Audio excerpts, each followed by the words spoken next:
So when we're, you're talking about these things we can automate, what does this picture actually look like for people? Does that mean finding just the right software that can help do a bunch of checkoffs and make things go faster? Is that generally the rule of thumb? No, I think it will come back to where you're at in business, your size, where you want to be, and have a look at what's going to get you there. So sometimes you might choose a platform today that's a little bit too big for you, with the view that you get some extra capability, you can grow into it, you don't necessarily have to change along the way as much. Other things, or you might get a cheaper platform today with the same framework, or something that's migratable, so that when in 3 years' time, when you get to X size, you can easily extract your info and then start into a new environment. What you were saying before around sort of where a business is at, we've dealt with a company that could not scale beyond 40 customers because they were using Trello, which is nice, looks good. You've got all these boards, very visual. A lot of the users are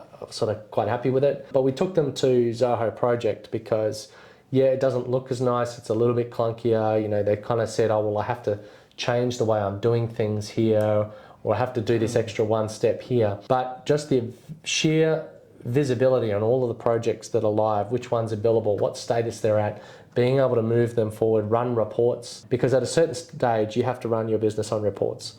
You cannot see everything that's happening in your business without some level of data. What we're talking about in the previous video on using data to make empirical decisions. Yeah.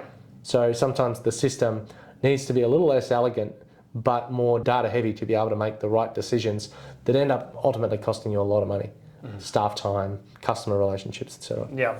Delays in projects. Correct. I think the biggest one's like even just delivering things on time. Yeah. Especially in this day and age, it's the thing people want the most. Yeah. And it's getting harder to achieve. And the big thing is probably controlling other people, and not from a bad perspective, but when you've got a lot of staff and you need to be able to see if more training is needed, or if there's a performance issue, or if something's not being explained well enough, or if they just don't get it. And you can see that if a project's not progressing at X date, things aren't happening, maybe there's a delay, you can call them up and start to fight those problems before they become an issue on the customer side. You can see that this should have been done. What do you need to get this done?